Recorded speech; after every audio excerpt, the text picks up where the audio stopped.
Nós estamos falando sobre mulheres, ou grandes mulheres, grandes personagens, mulheres que aparecem no texto bíblico. E eu gostaria que você abrisse a sua Bíblia, ou acessasse a sua Bíblia, no livro de Esther, no capítulo 4. Livro do Antigo Testamento, livro de Esther, capítulo 4. Nós vamos ler o capítulo inteiro. Esther, capítulo 4, a partir do verso 1, diz assim: Quando Mardoqueu soube de tudo o que tinha acontecido, rasgou as vestes, vestiu-se de pano de saco e cinza, e saiu pela cidade, chorando amargamente em alta voz. Foi até a porta do palácio real, mas não entrou, porque ninguém vestido de pano de saco tinha permissão de entrar. Em cada província onde chegou o decreto com a ordem do rei, houve grande pranto entre os judeus, com jejum, choro e lamento. Muitos se deitavam em pano de saco e em cinza. Quando as criadas de Esther e os oficiais responsáveis pelo harém lhe contaram sobre Mardoqueu, ela ficou muito aflita e mandou-lhe roupas para que ele as vestisse e tirasse o pano de saco. Mas ele não quis aceitá-las. Então Esther convocou Atá, um dos oficiais do rei, nomeado para ajudá-la, e deu-lhe ordens para descobrir o que estava perturbando Mardoqueu e por que ele estava agindo assim. Atá foi a Mardoqueu na praça da cidade, em frente à porta do palácio real. Mardoqueu contou-lhe tudo o que lhe tinha acontecido e quanta prata Amã tinha prometido depositar na tesouraria real para a destruição dos judeus. Deu-lhe também uma cópia do decreto que falava do extermínio que tinha sido anunciado em Suzã, para que ele o mostrasse a Esther e insistisse com ela para que fosse à presença do rei implorar misericórdia e interceder em favor do seu povo. Atá retornou e relatou a Esther tudo o que Mardoqueu tinha dito. Então ela o instruiu que dissesse o seguinte a Mardoqueu: todos os oficiais do rei e o povo das províncias do império sabe que existe somente uma lei para qualquer homem ou mulher que se aproxime do rei no pátio interno sem por ele ser chamado. Será morto, a não ser que o rei estenda o cetro de ouro para a pessoa e lhe poupe a vida. E eu não sou chamado à presença do rei há mais de 30 dias.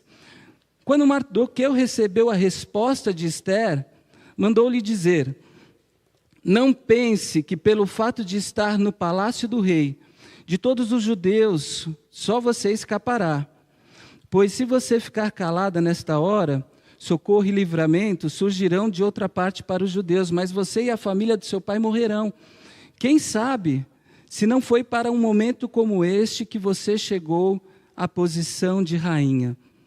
Então Esther mandou esta resposta a Mardoqueu: vá reunir todos os judeus que estão em Suzã e jejuem em meu favor. Não comam nem bebam durante 3 dias e 3 noites. Eu e minhas criadas jejuaremos como vocês. Depois disso, irei ao rei, ainda que seja contra a lei. Se eu tiver que morrer, morrerei. Mardoqueu retirou-se e cumpriu todas as instruções de Esther. Vamos orar? Deus, nós estamos aqui na sua celebração, a celebração do seu nome, num culto oferecido a Ti, para ouvir também aquilo que o Senhor tem a nos dizer a partir da reflexão da sua palavra. Nós te pedimos que, como semente fértil, ela caia no solo do nosso coração e dê frutos para que as pessoas ao nosso redor sejam tão abençoadas quanto nós somos quando ouvimos a Tua palavra. Te pedimos assim, humildemente, no nome do Seu Filho Jesus. Amém. Amém. Há histórias na Bíblia que parecem que dão um grande enredo de novela, né? assim, dirá Record. Né? Porque a história de Esther é uma história que acontece em tantos detalhes, tantas coisas em paralelo àquilo que está sendo narrado, e como foco central, que ela poderia, de fato, dar um grande romance, como já deu, ou vários romances. E ela é separada por vários grupos. Eu não sei se vocês se lembram, mas o povo hebreu, o povo de Israel, ele teve um grande livramento lá no livro de Êxodo.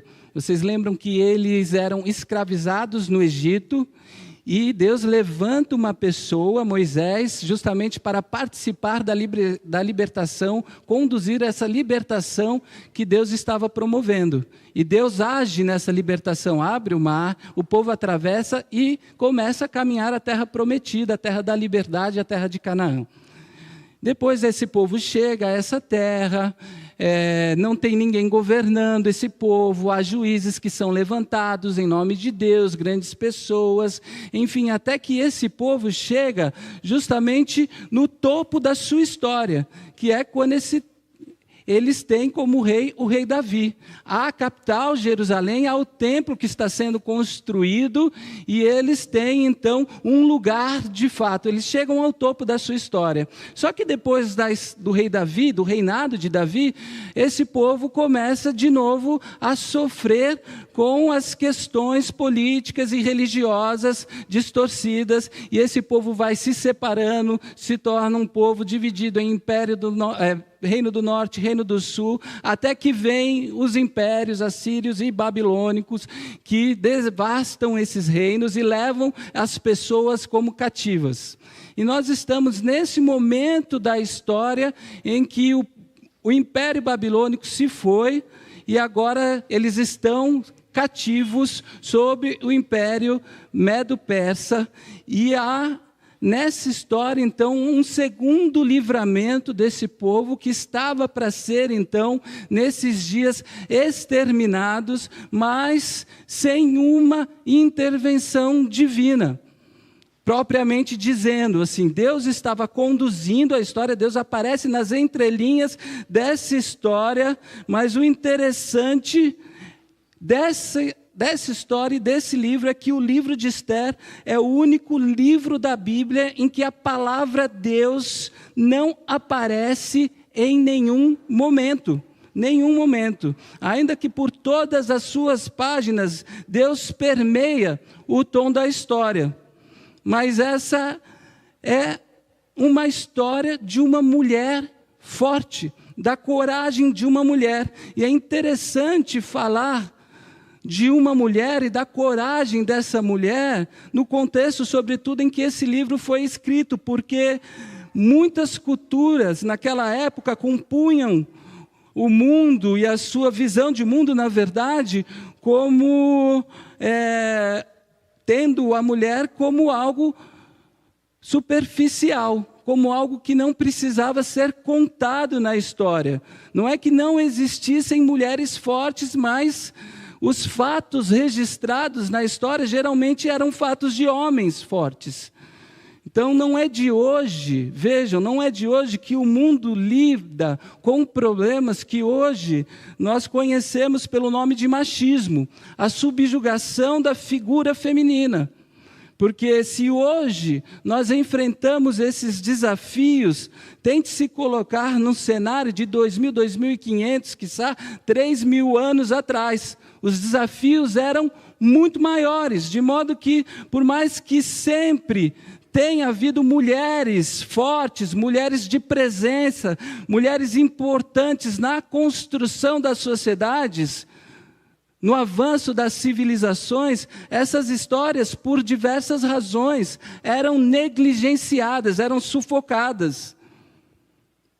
Então, quando a gente olha para a Bíblia, a gente encontra, assim como no livro de Ruth, no livro de Esther algumas histórias que fazem essa contraversão da cultura da época. E é interessante como a Bíblia, que é um livro que nós consideramos a palavra de Deus, que nos orienta, que nos conduz, que nos fala e nos entrega um pouco da história do relacionamento do ser humano com Deus, também é um livro que marca registros históricos de como nós avançamos em sociedade.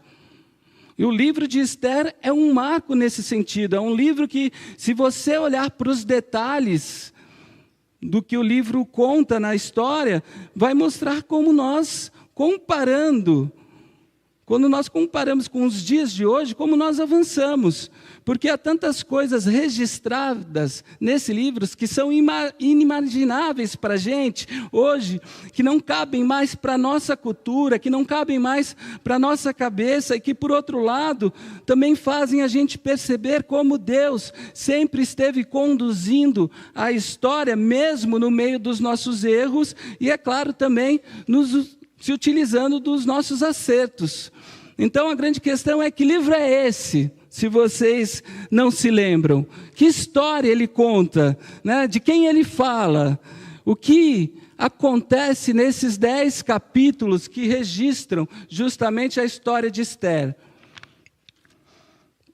Esse livro é o registro da história de uma mulher, começa assim, judia, que é deportada junto com os judeus no 5º século antes de Cristo, no império poderoso chamado Império Medo-Persa. E nesses dias, Esther, que estava debaixo do império, esse império, na verdade, ele era governado por um rei que aparece pelo nome de Xerxes, mas que também é conhecido pelo nome de Assuero. Ele tinha uma mulher. Na verdade, possivelmente ele tinha muitas mulheres, porque na cultura dessa época o homem podia ter quantas mulheres ele podia sustentar, e nós estamos falando então de um rei que poderia sustentar muitas mulheres. Provavelmente ele tinha um harém, o texto cita isso, mas ele tinha uma mulher que era sua rainha. E esse rei, ele tinha a rainha Vasti como mulher. E ele convoca essa rainha a um jantar. A palavra é convocar mesmo, né? Porque ela precisava, toda vez que fosse convocada, aparecer aonde fosse convocada pelo rei.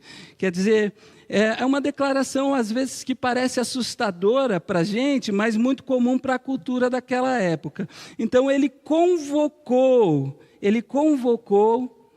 essa mulher, e as mulheres eram convocadas pelos seus maridos, e precisavam aparecer à força, contra, às vezes, a sua vontade, e era uma questão de imposição. Então havia esse tipo de relação, de domínio. O rei convoca a rainha para o banquete, mas no capítulo 1 diz desse livro que essa mulher, Vasti, como um ato de insubordinação, ela resolve não aparecer no banquete da sua majestade, o rei. E isso causa um alvoroço no palácio. Por quê? Porque não apenas o rei se sente deslegitimado, desrespeitado, mas também os nobres que estão ali no banquete em companhia do rei, num determinado momento da história, começam a perceber que a rainha Vasti não está ali. Alguma coisa precisa ser feita, né? Porque eles dizem: se nas nossas casas as nossas mulheres ficarem sabendo que a rainha foi convocada e não apareceu, ninguém mais vai obedecer a gente. Vejam só, uma cultura da época. Os homens se incomodam, não porque a rainha não está lá e sua presença é importante, mas se incomodam porque eles estão pensando na dificuldade que teriam em suas próprias casas pelo exemplo da rainha. Como se perguntassem: como é que a gente pode viver numa sociedade em que as mulheres não se subordinam mais? Essa é a questão que eles colocam. E aí, encurtando a longa história, porque a gente precisa chegar nesse capítulo que eu li, né? Vasti deixa de ser rainha. Ela é deixada de lado e o rei então determina que mulheres sejam trazidas à sua presença para que ele escolha uma nova rainha. E no meio de todo esse cortejo de mulheres que são levadas à presença do rei, aparece uma jovem chamada Hadassa, também conhecida como Esther, judia, por quem esse rei se apaixona. Então ele se encanta por ela, ele se resolve tornar Esther, Hadassa, a nova rainha, uma mulher que faz parte de um povo escravizado, uma mulher que, do ponto de vista da sua identidade estrangeira, não tinha muito valor, nunca poderia ser uma rainha, mas a sua identidade é preservada. Ela recebe a dica do seu primo Mardoqueu, que cria a Esther depois do falecimento do seu pai, e ela não revela a sua identidade judia para o rei. O rei se apaixona por ela, mas não sabe que ela é uma judia deportada. Esther, judia, deportada, mulher, que faz parte de um povo escravizado, é alçada à mais alta posição que uma mulher podia chegar na sociedade da sua época. Se torna a rainha da grande potência do império em questão. Ela é o improvável do improvável, sabe, essa mulher, porque pela paixão de um homem, ela se torna rainha. Mas mesmo nos lugares mais privilegiados, em todas as sociedades da época, a vida de ninguém é um mar de rosa. Talvez seja essa a primeira lição que o texto vai dizendo. E eu vou contando a história e vou tentando tirar lições para a gente refletir sobre essa história. Porque você pode aparecer na história, na sua história, no lugar onde você queria estar. Você pode estar no contexto que você gostaria, você pode estar no lugar que você sonhou, no lugar que você escolheu, você pode estar exercendo a profissão que você almejou, você pode inclusive estar num lugar, no meio dessa profissão, privilegiado, você pode estar bem de grana, você pode estar bem na sua família, você pode estar bem de saúde, você pode estar morando na cidade e no bairro em que sempre sonhou, mas a verdade é que a vida de ninguém é um mar de rosas. Todo mundo encontra desafios na vida, desafios às vezes que nos desconcertam, né? E então um novo evento aparece aqui na história de Esther, porque essa história é cheia de eventos, como eu disse, dava justamente um enredo para uma novela, corta, vem para um outro lado, né? E assim, Esther tem um primo, que eu já disse, chamado Mardoqueu, que aparece na história como alguém que descobre que há uma trama contra o rei. Há alguém planejando, pessoas planejando matar o rei. E ele descobre que estão planejando contra o rei, ele anuncia isso e poupa a vida do rei. E acontece que esse homem, o Mardoqueu, primo de Esther, que ganha justamente agora crédito aos olhos da majestade, ele se vê numa situação muito difícil. Por quê? Porque existia um outro camarada que também tinha muito crédito aos olhos do rei, chamado Amã. E esse Amã tinha feito um decreto de quem passasse por uma imagem dele, do Amã, ou por ele mesmo, tinha que se ajoelhar e se prostrar diante dele. E o Mardoqueu, que era um judeu de fé, que tinha uma aliança com Deus, tinha se recusado a se dobrar diante de uma imagem de um ídolo. E isso, obviamente, enfureceu Amã. As pessoas diziam assim: tem um judeu chamado Mardoqueu que se recusa a te adorar. Talvez a segunda lição que essa história nos traz. Eu acho que esse pedaço da história faz a gente refletir sobre as resistências que nós podemos ou precisamos oferecer a tudo aquilo que na vida, pelo consenso geral, é tratado como ídolo. Como ídolo. Eu não sei se vocês sabem, mas eu costumo dizer isso e repetir: a história, ou as histórias da Bíblia, são as nossas histórias. É a história das nossas sociedades, a gente atualiza. Você sabia que essa história fala dessa idolatria? Porque um ídolo não é apenas uma figura religiosa na qual a gente tem na mente, né, religiosa, religião tal, ou cristianismo da vertente tal, tem os seus ídolos, né? Não é só uma figura religiosa a qual se devotam aqueles que encontram um símbolo de segurança. Um ídolo é tudo aquilo que na individualidade do nosso coração e na nossa construção coletiva se transforma em segurança para a gente. Então veja, um ídolo é tudo aquilo que na individualidade do nosso coração, ou na nossa construção coletiva como comunidade, como sociedade, se transforma nesse elemento de segurança para a gente. Isso é um ídolo. Há elementos na nossa vida que são alçados a essa condição de ídolos. Em nossa sociedade, de ídolos do povo. Por exemplo, tem gente que não consegue imaginar como outras pessoas não acendem uma vela para o dinheiro. Porque o dinheiro é um fator de segurança hoje na nossa sociedade. O dinheiro é quase um ídolo coletivo. E às vezes, por exemplo, quando as pessoas se deparam com outras que não dão tanta importância ao dinheiro, que às vezes têm dinheiro, mas não fazem com que a sua vida gire em torno do dinheiro, não conseguem entender. Mas como essa coisa não é importante para você? Como é que a gente não vai viver sem dinheiro? Como é que a gente não pode se prostrar no coração diante disso? Porque isso traz segurança. Então, nós somos chamados em alguma medida para sermos uma espécie de Mardoqueu nessa história. Gente que não se prostra diante dos ídolos que são postos na nossa vida, na nossa sociedade.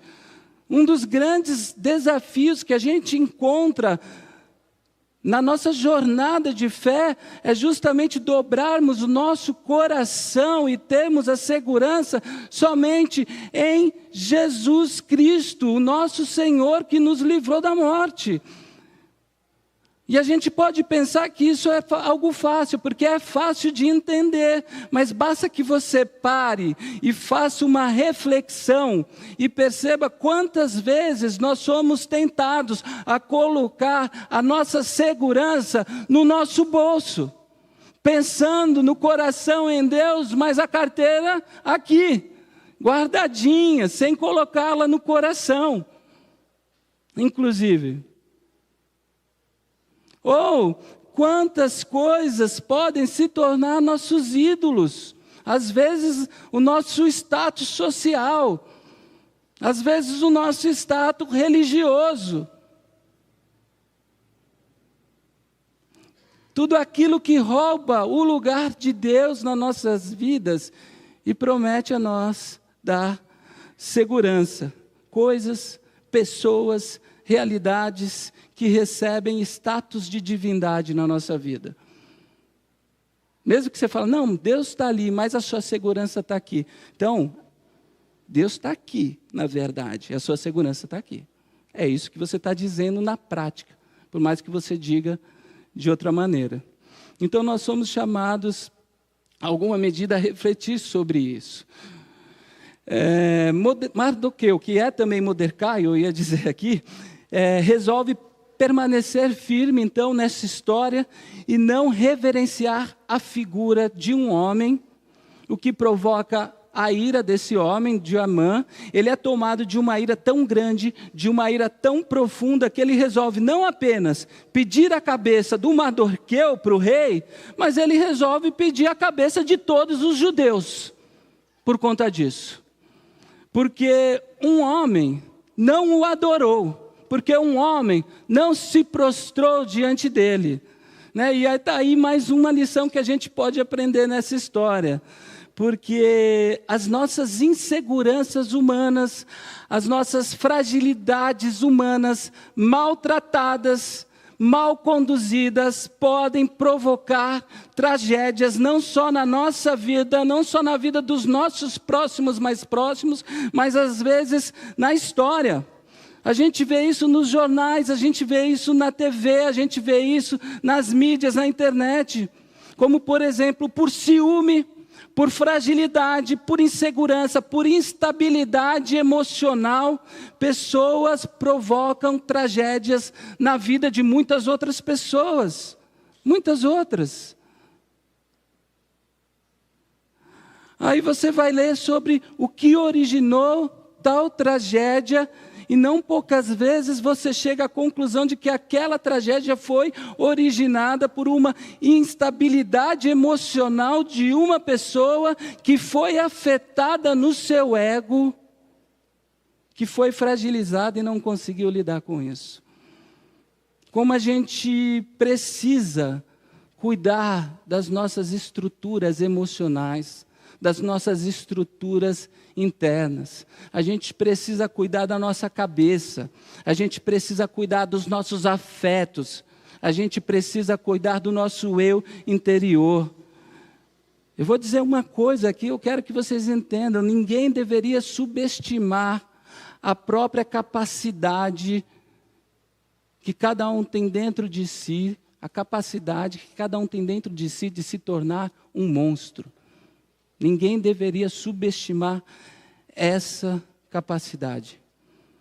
Tem um livro de um bispo escocês que uma vez eu li, que se chama Entre um Monstro e um Santo, que vai trabalhar justamente, um livro antigo, sobre essa dinâmica de uma pessoa que pode ser tanto um santo quanto um monstro. E é mais ou menos isso que o apóstolo Paulo fala aos Gálatas, quando ele fala sobre o desafio de nós alimentarmos o espírito ou a carne.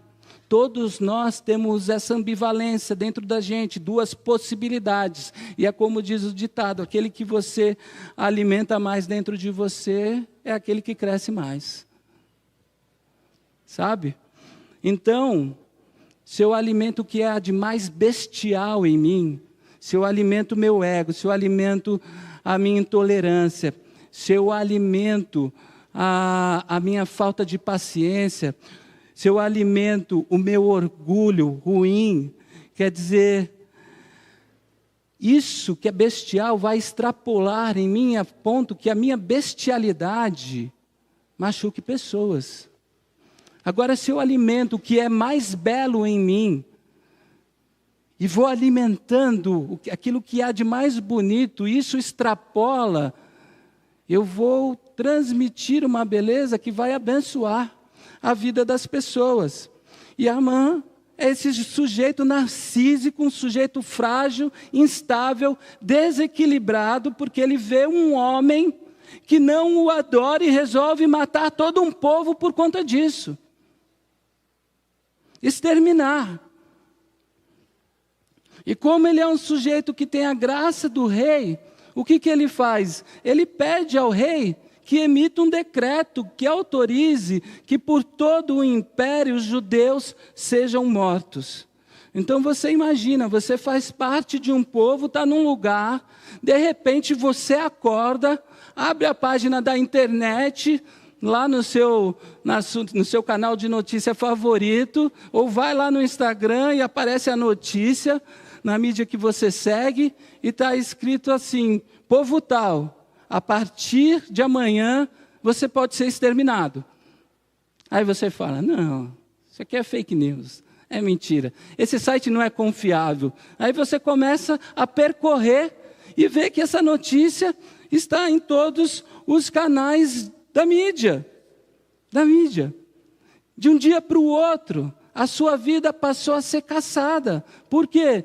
Porque um camarada instável conseguiu o favor do rei que autorizou que todos do seu povo fossem mortos, por motivo de vaidade. E aí o Mardoqueu resolve então protestar na frente do palácio. E porque ele é primo de Esther, olha só as histórias agora se ligando, estamos chegando no capítulo, né?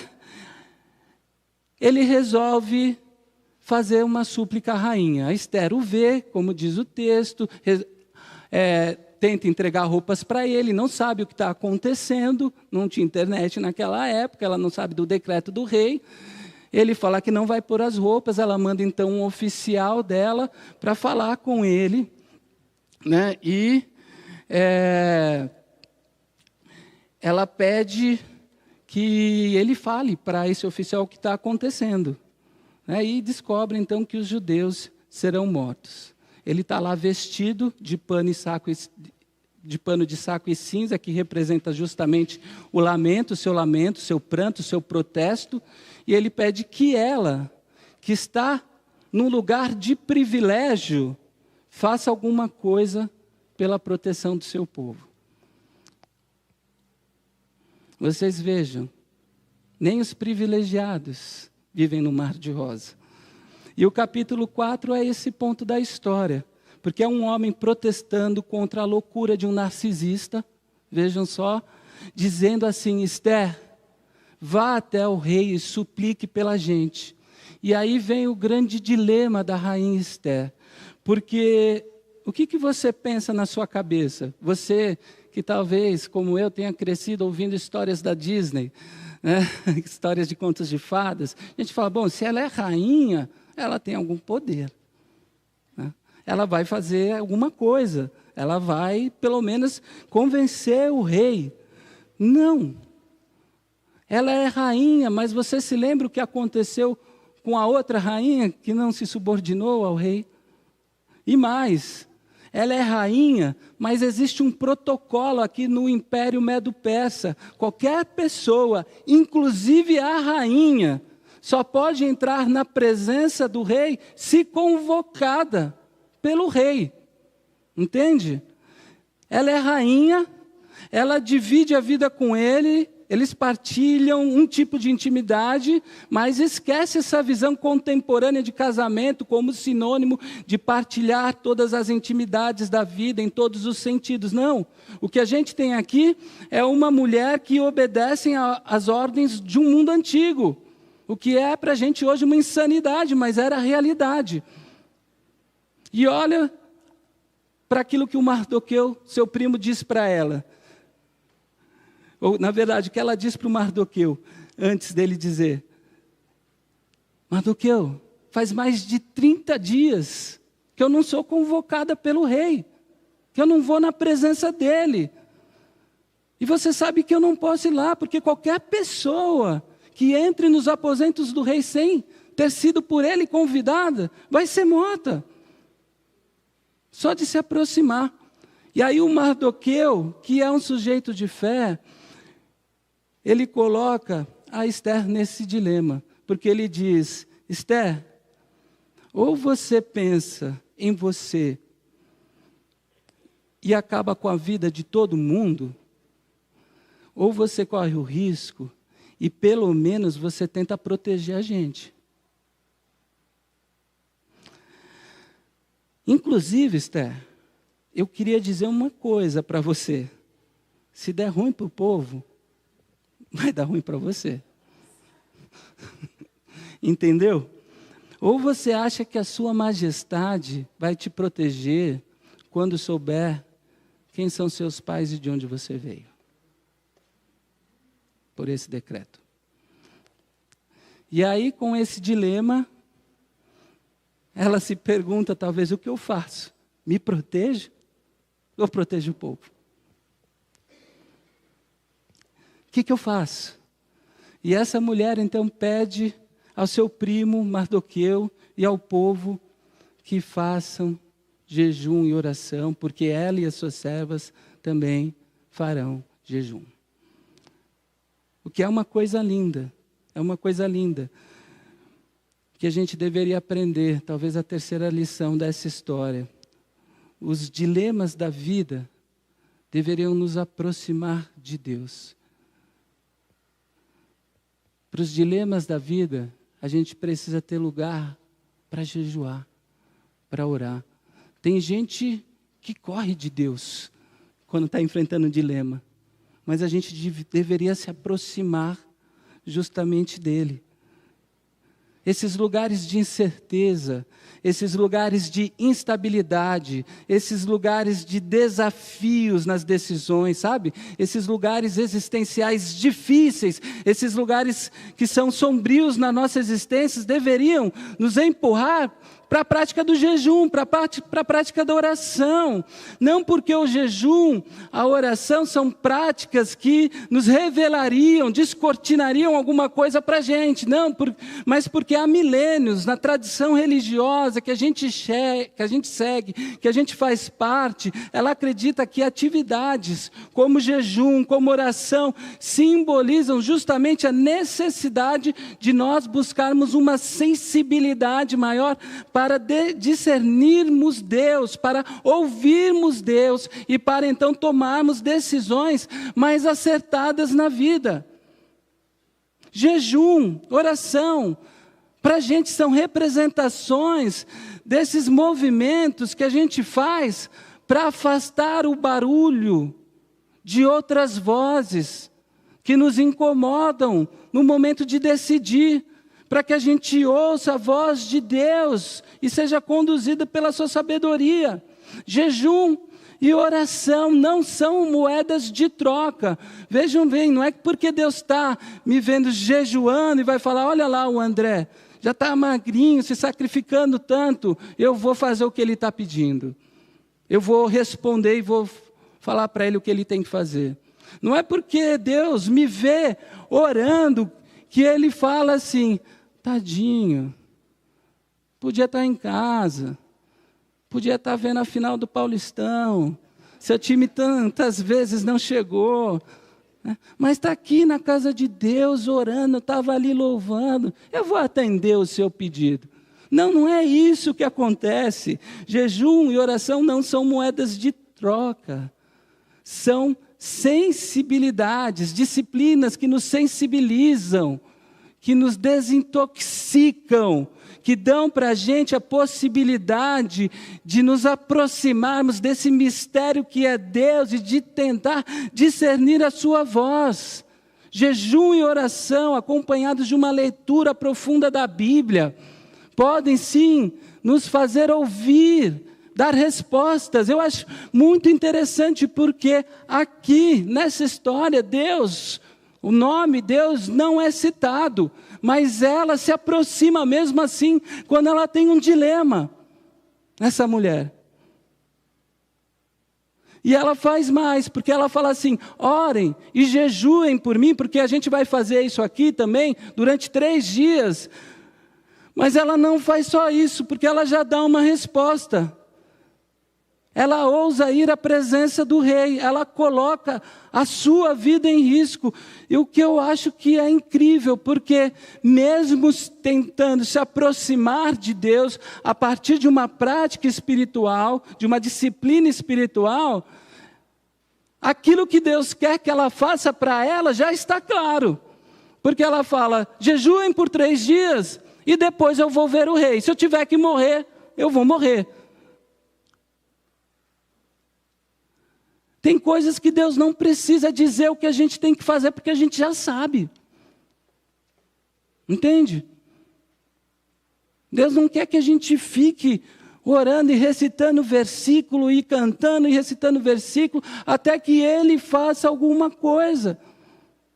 Porque talvez Ele esteja olhando para a gente e falando assim, meu irmão, minha irmã, meu filho, filha, você já sabe o que tem que fazer. Vai lá e faz. Completa essa obra aí. Completa essa obra. Mas por que ela jejua? Talvez para saber como fazer, o que sabe que tem que fazer, para pedir sabedoria, para pedir discernimento, qual que é o modo certo de se fazer, quando se fazer, mas que eu tenho que ir e escolher pelo meu povo, eu já sei que essa é a decisão acertada. Eu não sei quem vive aqui, eu sei que nem todo mundo, mas já viveu ou vive a maternidade e a paternidade e sabe o que é se colocar no lugar de alguém. Amigos fazem isso, irmãos fazem isso também, mas talvez nenhuma experiência seja tão próxima dessa de se colocar em risco por alguém, quanto a da maternidade e da paternidade. É por isso que Deus se apresenta como Pai. É por isso que Jesus vem na figura de Deus, uma figura humana, para se colocar no nosso lugar. Toma o risco. Toma o risco. Esther é essa mulher que sabe que pode morrer. Ela sabe o que aconteceu com Vasti, mas ela resolve mesmo assim ir à presença do rei em favor do seu povo. E eu acho aqui que Esther nos ensina justamente a ir além das nossas práticas religiosas. Esther jejuou. Não tem nada errado com a prática religiosa. O problema é quando eu coloco a prática religiosa como um argumento ou desculpa daquilo que eu deveria fazer e fico na prática religiosa. Quando alguém pede para você orar por ela, por ele, e de repente você ora, mas você não pergunta, eu posso fazer mais alguma coisa? Porque de repente, você pode. Ou você sabe que tem que fazer, mas você fala, eu vou orar por você. Sabe? A gente não precisa sair por aí cantando hino e louvores e ficar recitando versículos. É bom, não estou desprezando isso, mas a gente precisa fazer aquilo que a gente tem que fazer, aquilo que a gente foi chamado para fazer. E Esther é esse exemplo.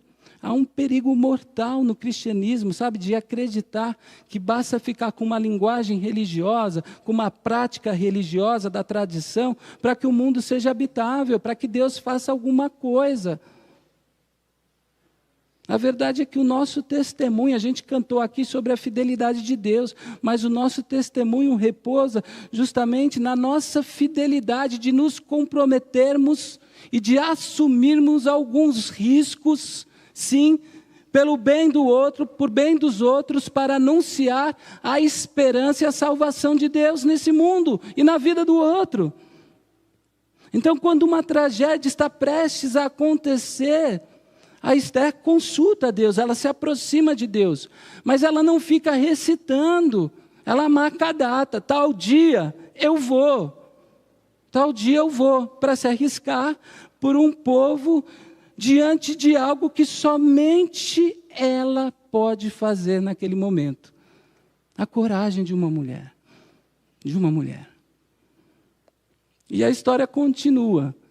E eu não vou deixar aqui sem as cenas dos próximos capítulos, vou contar o final, porque provavelmente você ou leu já a história, ou já assistiu a novela da Record, ou vai entender quando lê o texto, porque o texto é muito lindo, é linda a história e tem muitos mais detalhes do que aqueles que eu estou narrando aqui para vocês.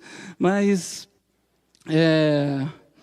a verdade é que quando ela vai na presença do rei, o cetro do rei é estendido na sua direção e ela é poupada da morte. Ela ousou entrar nos aposentos reais e ela foi poupada da morte e arma todo um esquema para que num banquete ela anuncie e peça para que o rei proteja e não extermine o seu povo. E essa é a história de Esther. Uma história linda, mas que nos ensina algumas coisas. Primeiro, só para revisar, uma história que me faz pensar que a vida não é um conto de fadas. A nossa vida não é um conto de fadas, sabe? E como a gente não deveria esperar que viver com Deus significa viver um conto de fadas. Viver com Deus não significa viver um conto de fadas. A vida com Deus nos coloca também diante de lutas. Essa história é uma história que me faz pensar nos ídolos que a gente tem e que a gente troca Deus por eles. A todo momento, consciente e inconscientemente. Algumas coisas que têm mais valor para você do que o próprio Deus. Aqui eu fico pensando, e já foi uma questão, até nossos filhos. Quem vai abdicar do seu filho? Mas quando a gente fala em colocar Deus em primeiro lugar, ninguém está pedindo para abdicar do filho. Está pedindo justamente para colocar Deus. Você pode continuar amando seu filho com todas as suas forças, mas coloca Deus ali, porque Ele também ama seu filho até melhor do que você. Ou você não confia em Deus. Ou Deus não é essa segurança para você, entendeu? Se você acha que pode fornecer mais segurança para o seu filho, para a sua filha, do que Deus pode, então está errado. 3, é uma história que me faz pensar no valor da intercessão, do jejum, da oração. Esther é levada a essa consciência viva que ela construiu, de colocar a sua situação diante do Eterno, que é uma forma de orar. A gente cantou aqui, eu te busco, te procuro, ó Deus, e no silêncio tu estás. Eu acho que às vezes a gente precisa do silêncio mesmo. A gente vive numa sociedade barulhenta, com muitas informações. A gente tem ritos barulhentos, cultos barulhentos.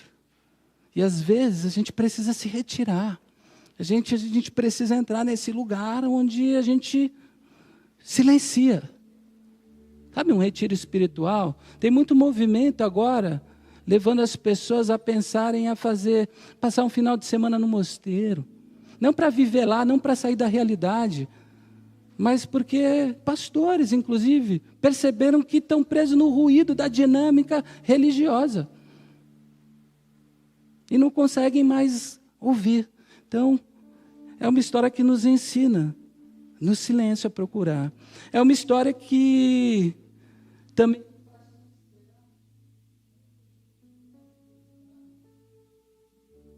sempre podemos arriscar, adentrar os aposentos reais. Sabe? E aí eu acho que você já sabe onde eu quero chegar. Porque a história da Esther é uma história muito bonita. Mas a história da Esther, ela aponta para uma outra história, daquilo que vai acontecer lá na frente. De que Jesus, o nosso Salvador, em correlação à história da Esther, é aquele que nos permite acessar os aposentos reais de Deus. O livro de Hebreus, ele tem: acheguemo-nos com ousadia ao trono da graça. A história de Esther aponta para esse outro reinado, sabe? Aponta para o reinado de Jesus, que nos revelou um Deus que fala: pode se aproximar, o meu cetro está estendido na sua direção, pode se aproximar, porque essa é a vontade de Deus, que todos se aproximem.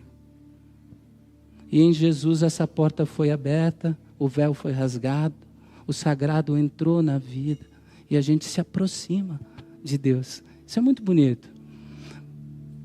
E é muito mais bonito porque quantos dilemas a gente enfrenta diante de tantas coisas que a gente sabe que precisa e tem que fazer, mas a gente não faz, por medo de se arriscar, por medo de perder. E eu acho que a Esther, ela só precisava de uma força, que não podia vir de ninguém senão de Deus. Talvez de discernimento de como fazer, mas ela precisava. E eu acho mais bonito nessa história, de fato, porque se a gente jogar a real, a gente sabe que muitas vezes a gente ora, jejua, e Deus não fala exatamente, com voz audível, clara, aquilo que a gente tem que fazer. Mas a Esther se levanta e vai. Eu disse que a história desse povo começa com uma libertação miraculosa, extraordinária. Deus abre os mares, não é? Mas às vezes a fé é justamente você se levantar e se arriscar quando os mares não estão abertos. Andar com fé, se aproximar. Nós temos livre acesso a Deus. Livre acesso a Deus. A coragem dessa mulher nos ensina, às vezes, a silenciar, mas a assumir a responsabilidade que nós temos diante da posição que nós ocupamos. Essa é uma pergunta que a gente tem que fazer também. Onde você está? Pelo que você é responsável? O que você tem que fazer para ajudar, para salvar a vida de pessoas? Você pode fazer alguma coisa? Se você sabe que pode e não está fazendo, se aproxima de Deus. Ele vai te encorajar, Ele vai estender o cetro na sua direção, e Ele vai te ajudar. Ele vai te ajudar sem tortura. Mas eu acho que às vezes a gente esquece da nossa responsabilidade. Nós somos responsáveis pelos lugares que ocupamos nessa vida. Nós somos responsáveis. E se o mar não se abrir, e se Deus não fizer a gente andar por sobre as águas, a gente vai ter que ir nadando na braçada, se arriscando no oceano. Ensinou a nadar, aprendeu, vai com discernimento. Não vai mergulhar sem aprender a nadar. Vai fazer uma aula de natação, mas marca a data para você atravessar o rio. Anda com fé. Anda com fé. A gente só vai conseguir transformar o nosso mundo, transformar as nossas vidas, salvar no sentido de estender a mão graciosa de Deus, ou ser essa extensão dos braços de Deus na vida do mundo e das pessoas, se a gente se colocar nesses lugares. Vamos andar com fé. Vamos andar com fé. Talvez você esteja passando por dilemas e você precisa justamente entender que, como a fé da Esther foi provada entre eu salvo a mim ou salvo o meu povo. Talvez você tenha que tomar uma decisão, mas sobretudo andar com fé. Anda com fé. Luta e vença, porque o Senhor é contigo, eu tenho certeza. A vitória já nos foi dada nesse Jesus do nosso Pai, que morreu e ressuscitou na cruz e nos deu acesso livre ao nosso Rei, ao nosso eterno Deus. Amém? Que Deus nos abençoe.